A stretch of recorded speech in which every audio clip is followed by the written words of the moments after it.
Assalamualaikum warahmatullahi wabarakatuh.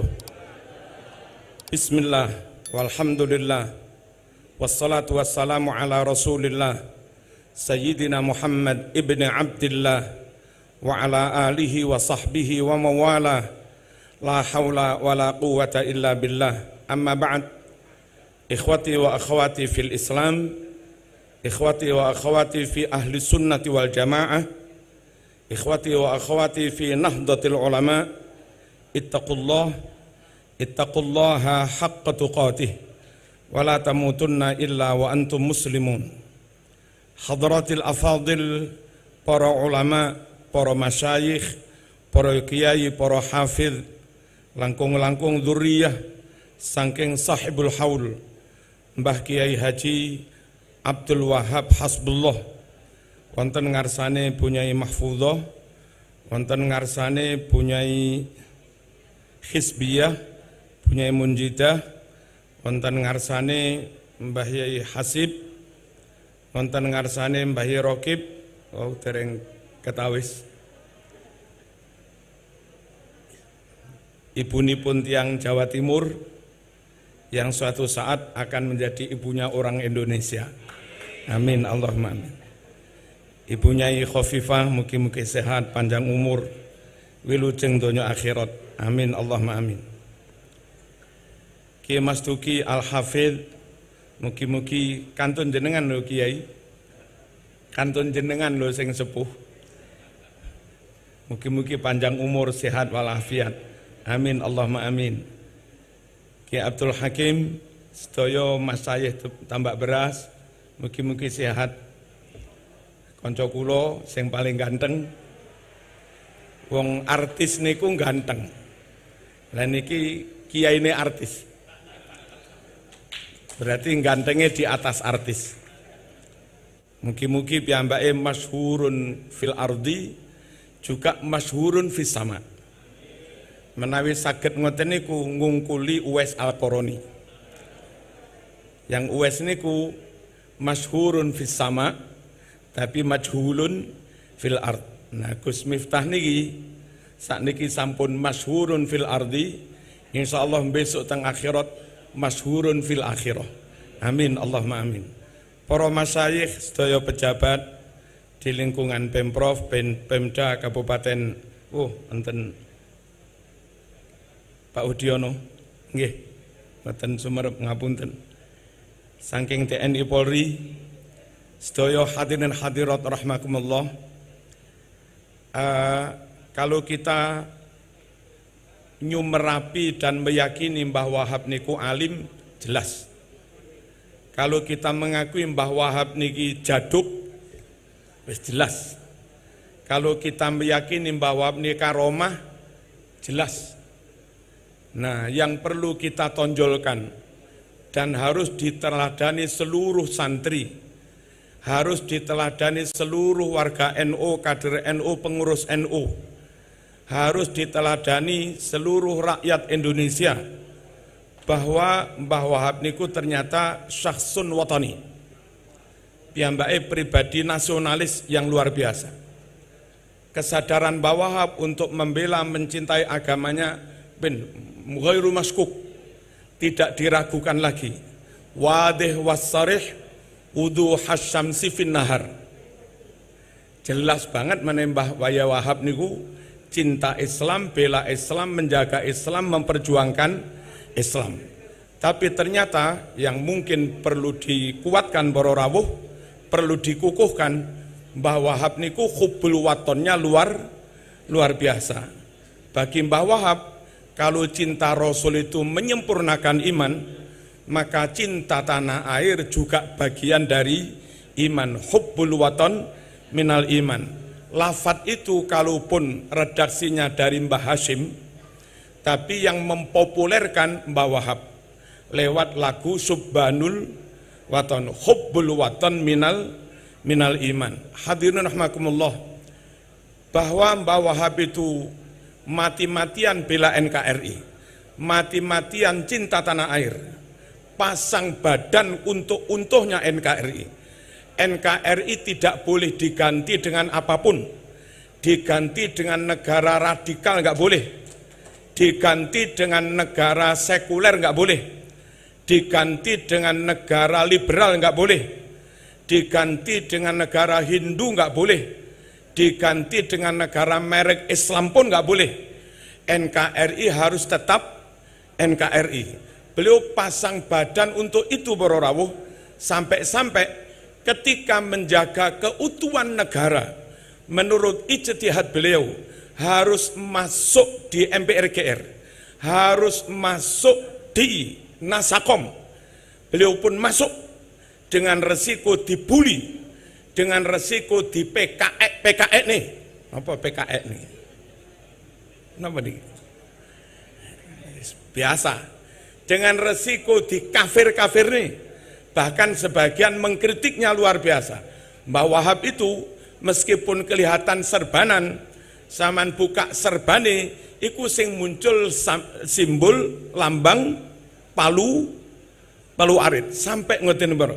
Mbah Wahab nggak peduli, silahkan kamu mengolok-olok saya, silahkan kamu memotong leher saya, asal kamu nggak memotong NKRI. Niku Mbah Wahab hasbullah. Allahumma shalli ala sayyidina Muhammad. Dan kita tahu para rawuh pembelaan beliau kepada NKRI. Kenapa beliau kok begitu gigih, mantep membela NKRI? Satu, hadirin rahimakumullah, setahu saya bernegara berbangsa di lingkungan, di situasi yang heterogen, majemuk kayak Indonesia ini, dibuat sistem bernegara kayak NKRI, ini sudah full sunnah Rasul. Kalaupun NKRI menaungi mengayomi semua suku, Nabi mendirikan negara Madinah juga dengan konsep mengayomi menaungi semua suku. Kalau NKRI menaungi mengayomi semua pemeluk agama, negara yang didirikan Kanjeng Nabi, dipimpin Nabi, juga berkonsep menaungi mengayomi semua pemeluk agama. Kalau di sini nyun sewu non muslim dilindungi, di Madinah dulu Yahudi pun juga dilindungi, Kristen juga dilindungi, Sobiin juga dilindungi. Kalau kita harus berbaik-baik kepada non muslim, menyakiti mereka haram. Man adza dzimmiyan faqad adzani. Saya ulangi, man adza dzimmiyan faqad adzani wa man adzani faqad adzallah. Menyakiti, mengganggu non muslim yang sewarga negara dengan kita namanya kafir dzimmi. Menyakiti non muslim yang dzimmi, mengganggu non muslim yang dzimmi, berarti mengganggu saya, kata Nabi. Menyakiti saya, mengganggu saya, berarti mengganggu agamanya Gusti Allah. Hadirin rahimakumullah, ber-NKRI dengan konsep menaungi semua pemeluk agama, 100% sunnah Rasul, ikut Kanjeng Nabi ketika memimpin Madinah, juga dengan konsep komitmen mengayomi semua pemeluk agama. Allahumma shalli ala sayyidina Muhammad. Saya alhamdulillah dipertemukan oleh orang yang nggak perlu saya sebut, ngaji di mantan teroris. Ada sekitar 30 teroris dipertemukan dengan saya ngaji. Pertanyaan pertama mereka kepada saya, Kiai, lo negara ini kan nggak berdasar Quran Sunnah, kenapa harus dinyatakan sah secara syarak?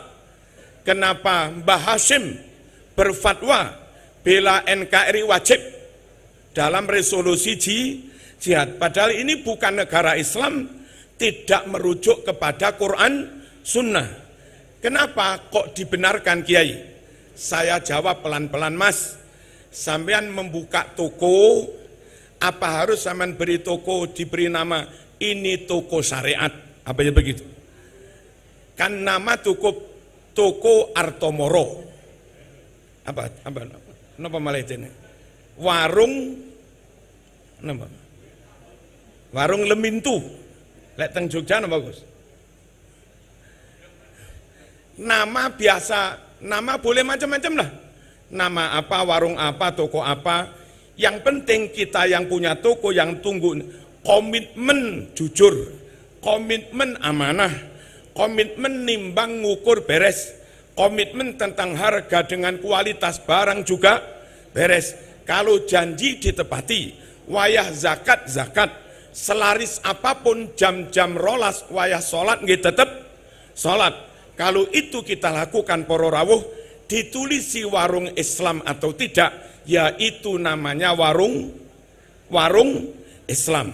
Nah, tentang NKRI yang secara zahir tidak langsung merujuk kepada Quran Sunnah, tapi kiai-kiai membenarkan membela. Sementara kalau menurut sampean ini negara tauhid karena tidak merujuk kepada Quran Sunnah. Saya balik bertanya kepada mereka. Kebetulan mereka hampir 100% dari latar belakang non-NU. Pokok yang pengikuti Mbah Wahab, tak jamin gak ono sing dadi teroris. Tak jamin. Mereka hampir 100% latar belakangnya non-NU. Lalu tak jawab begini, Mas. Di NU ada pengelolaan organisasi, ada muktamar, ada konferwil, ada konfercap. Di Muhammadiyah juga ada, di PKS juga ada, di LDII juga ada, di HTI juga ada. Organisasi-organisasi itu dalam menjalankan roda organisasi termasuk muktamar, pernahkah merujuk kepada ayat Quran? Pernahkah merujuk kepada hadis? Misalnya pilihan ketua Muhammadiyah, muktamar Muhammadiyah, lalu sebelum pilihan peserta ini menurut Al-Quran ayat sekian, surat sekian, syarat ketua Muhammadiyah harus sudah berkhidmah 5 tahun. Adakah itu? Menurut pasal segini Quran, kewajiban, kewenangan, dan hak ketua Muhammadiyah ini. Kan gak ada. Masa jabatan ketua Muhammadiyah sekian tahun. Adakah itu dalam Quran Sunnah? Tidak ada. NU, Muhammadiyah, PKS, atau apapun menjalankan roda organisasi pasti merujuk kepada pasal-pasal yang ada dalam ADART. Dan itu menurut sampean boleh, tidak tauhid. Padahal nggak merujuk kepada Quran Sunnah, hanya merujuk kepada ADART. Asal jangan ada pasal yang nabrak Al-Quran maupun Sunnah. Karena Kanjeng Nabi dawuh memberikan awar-awar apa? Al-muslimuna ala surutihim illa syarton ahalla haraman au harrama halalan. Umat Islam, kata Nabi, dibebaskan berhimpun, lalu untuk mengatur organisasi perhimpunan itu silahkan mereka membuat syarat, membuat kesepakatan pasal-pasal yang mereka sepakati. Asal nggak ada pasal yang menghalalkan barang haram, mengharamkan barang halal, boleh. Nah, kalau NU Muhammadiyah mengatur organisasi merujuk kepada ADART, tidak kepada Quran hadis, itu boleh. Dan tetap iman, tetap Islam, tidak tauhid, tidak kufur. Maka ketika bangsa ini berhimpun, sepakat berhimpun menjadi satu, membentuk, mendirikan suatu negara, lalu mereka mensepakati pasal-pasal. Negara ini namanya ini, sepakat, oke. Negara ini lambangnya ini, sepakat, ya. Sila pertama begini, ya. Sila kedua begini, ya. Pasal 27, 26, orang-orang miskin, anak yatim, anak terlantar dijamin oleh negara, ya. Pasal 29, bebas beragama, beribadah menurut keyakinan kepercayaan masing-masing. Pasal 33, asas perekonomian, kekeluargaan, dan yang lain-lain. Ketika bangsa ini sepakat berhimpun, mendirikan negara dengan kemajemukannya, lalu mensepakati pasal-pasal itu untuk mengatur mereka bernegara, presiden masa jabatannya ini tentu rujukannya bukan Quran Sunnah, rujukannya ADART. ADART-nya negara namanya undang-undang. Lah kalau NU Muhammadiyah PKS bermuktamar merujuk kepada ADART boleh dan tidak haram, mengapa bangsa ini ketika berdemokrasi memilih kepala negara DPR merujuk kepada ADART yang kita sebut dengan undang-undang, kok sampean kafir-kafirkan? Toh nggak ada satupun pasal yang nabrak Al-Quran maupun Sunnah. Alhamdulillah luluh para rawuh. Mbah Wahab luar biasa. Termasuk peletak dasar kuatnya pilar NKRI itu juga Mbah Wahab itu. Andai Mbah Wahab nggak ngotot masuk dalam MPRGR, andai Mbah Wahab nggak ngotot masuk dalam kabinet, meskipun maaf namanya Nasakom demi menjaga keutuhan negara, kita nggak tahu ketika itu merah perang karo nyun sewu Islam keras, perang dengan sekuler keras, Islam keras, perang dengan nasionalis keras. Indonesia sudah nggak karu-karan bro. Sing sebelah timur Islam abang, sing sebelah kulon yang nggak karu-karan. Mungkin Bu Khofifah nggak jadi gubernur Jawa Timur. Dengan kutu Fatihah teng Mbah Wahab lho. Niki sampean dadi gubernur Indonesia aman. Niku barokah Mbah Wahab ngotot NKRI harga mati. Allahumma shalli ala sayyidina Muhammad. Mereka bertanya juga hadirin, kalau kita bela wilayah yang mayoritas Islam, ya jelas. Tapi NKRI ini juga berkomitmen menjaga membela wilayah padahal mayoritas non-muslim kayak Papua, NTT, Tapanuli, Halmahera, Bali, dan seterusnya. Ngapain wilayah-wilayah itu banyak kafirnya? Harus dijaga, harus dibela. Hadirin, Nabi dawuh, bahkan Al-Quran yang pertama, isbiru, wasobiru, warobitu, wattaqullah, warobitu. Napa warobitu? Ribat. Napa ribat murabatoh? Menjaga garis perbatasan. Menjaga garis perbatasan itu syar'i. Diperintah Quran warobitu. Nabi dalam berbagai hadis, termasuk Bukhari, Muslim, Nabi dawuh, man mata murabiton mata syahidan. Barang siapa mati karena sedang menjaga garis perbatasan, maka dia mati syahid. Mempertahankan wilayah negara, apapun penghuninya, muslim maupun non-muslim, syar'i, perintah Quran, perintah hadis sahih. Terus pertanyaannya, kenapa yang mayoritas non-muslim kok juga dijaga? Hadirin rahimakumullah, wilayah yang mayoritas muslim kayak Jombang, Tambak Beras, tempat kita sujud kepada Allah, tempat kita tahajud, tempat anak-anak cucu ngaji taat kepada Allah. Sementara wilayah mayoritas non-muslim asal menjadi bagian dari kedaulatan kita, itu lahan wahana untuk berdakwah. Kita nyuwun sewu, kula mungkin panjenengan, betapa sulitnya dakwah teng Papua Nugini, betapa sulitnya dakwah teng Timor Leste, karena wilayah itu mayoritas non-muslim dan tidak masuk dalam kedaulatan NKRI. Sebanyak apapun non-muslim di Bali, karena masih masuk wilayah NKRI, dakwah itu gampang. Gus Miftah diundang ping piro ae teng Bali. Papua mayoritas non-muslim, karena masuk wilayah NKRI, kedaulatan RI, dakwah gampang banget. Dari situ para rawuh, wilayah yang mayoritas non-muslim pun harus dijaga, karena itu wilayah dakwah kita. Begitu itu lepas kayak Timor Leste, sudah MUI sulit masuk ke sana, NU sulit masuk ke sana, Muhammadiyah pun juga sulit masuk ke sana.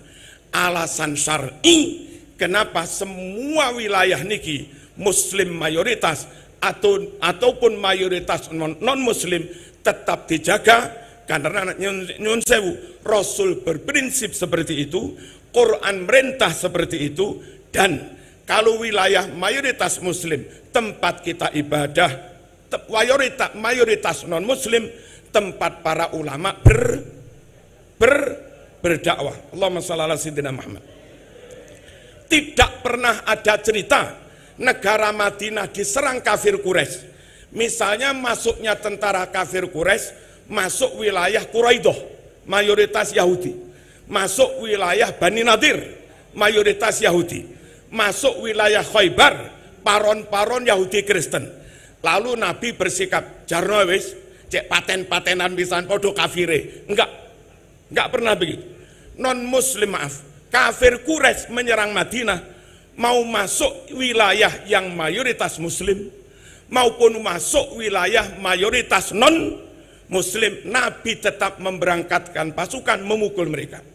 Artinya model Mbah Wahab, model masyayikh Nahdlatul Ulama yang berkomitmen bela NKRI, baik yang wilayah mayoritas muslim, non muslim, itu full ittiba Rasul, full mengikuti sunnah Rasulullah sallallahu alaihi wasallam.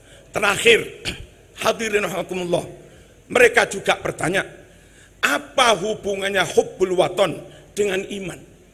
Kalau soal cinta tanah air, orang kafir pun cinta tanah air kok. Cinta tanah air itu enggak harus iman. Orang non muslim juga cinta tanah air. Kenapa harus dikatakan hubbul waton minal iman? Hadirin, Nabi itu hubbul waton luar biasa. Berangkat hijrah, ternyata Nabi keberatan meninggalkan Mekah. Lalu Nabi membalikkan badan menghadap Mekah seraya berucap, wallahi innaki la ahabbu biqa'il ardi ilayya walaula anna qaumaki akhrajuni ma kharajtu mink. Demi Allah, hai Mekah, kaulah negeri yang paling aku cintai. Andai tidak karena kaummu kafir Quraisy mengusir aku enggak bakalan meninggalkan kamu. Nabi secara verbal, lafdon, lisan menyatakan ahabba ilayya. Mekah negeri yang paling dicintai Nabi. Nabi sendiri secara lisan mengatakan cinta pada tanah airnya. Ketika kita dimotori Mbah Wahab, dimunculkan Mbah Hashim, punya semboyan hubbul waton minal iman, itu menteladani Nabi yang dawuh, wallahi ya Makkah innaki la ahabbu biqa'il ardi ilayya. Lalu Nabi hijrah di Madinah 16 bulan, dilarang kiblatnya madhep Mekah. Allah memerintahkan kiblatnya madhep Masjidil Aqsa. Ternyata enggak kuat. Nabi putra Mekah dilarang madhep Mekah, dilarang madhep Masjidil Haram. Lalu Nabi karena enggak kuat, anyo onda Allah subhanahu wa ta'ala. Segud negapun. Enggak ngerti sana.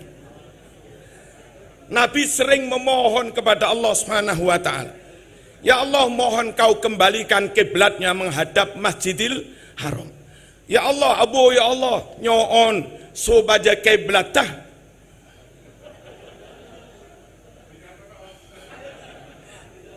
supaya kiblatnya dikembalikan menghadap Masjidil Haram.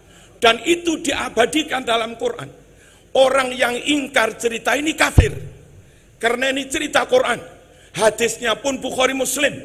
Dijawab langsung oleh Allah, qad nara taqalluba wajhika fis sama falanuwalliyannaka qiblatan tardaha fawalli wajhaka syatral Masjidil Haram.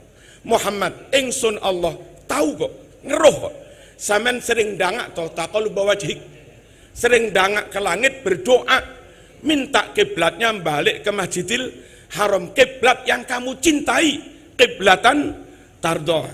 Nyata dalam ayat ini Allah menyebut Nabi ridho pada Mekah, Nabi cinta Mekah, Nabi rindu Mekah, kiblatan tardoha. Oke lah, tak turuti Muhammad, fawalli wajhaka syatral Masjidil Haram.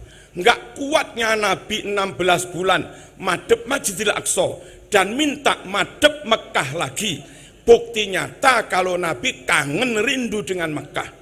Tidak mungkin tidak cinta, maaf, tidak mungkin tidak Tidak mungkin rindu kalau tidak mungkin rindu kalau tidak cinta. Anane Kanjeng Nabi rindu, berarti Nabi memang cinta. Hubbul waton minal iman, nyata dicontohkan Rasulullah sallallahu alaihi wasallam. Mencontoh Nabi, saya yakin itu bagian dari iman.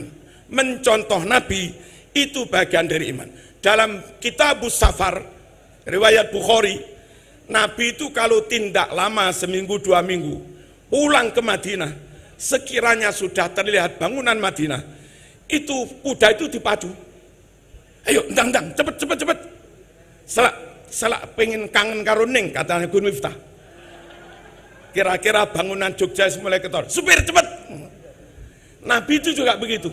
Pulang dari tindakan lama, bangunan Madinah mulai kelihatan. Nabi pacu itu kudanya. Selak kangen dengan Madinah. Yang ulama surahul hadis, para pensarah hadis, beliau dawuh ini bukti kalau Nabi memang hubbu watonihi. Nabi mencintai tanah airnya. Penutup hadirin, di negeri ini ada sekitar 800.000 masjid. Belum lagi musola di Madura. Kalau musola di Madura dihitung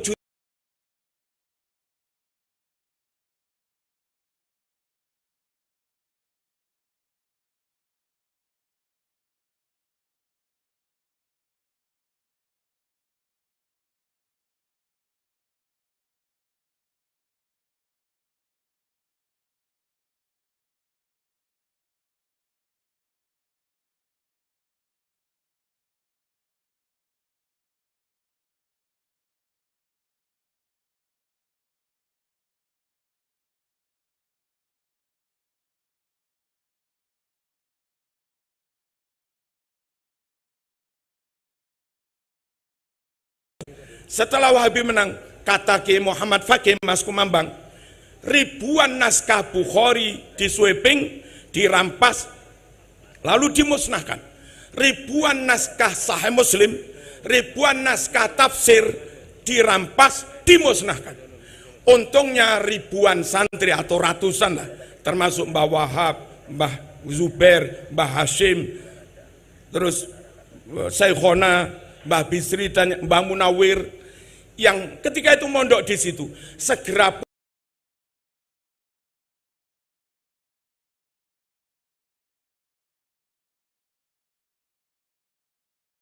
pulang ke Indonesia kitab-kitab itu. Jadi panjenengan nyari Sahih Bukhari kira-kira cetakan 200 tahun teng Arab Saudi kangelan. Tapi sama cari Sahih Bukhari Ibnu Katsir umur 100 tahun, 150 tahun, ditambah beras bedeh, didenanyar bedeh. Apa bedeh itu? Wong ini umatnya Bu Khofifat.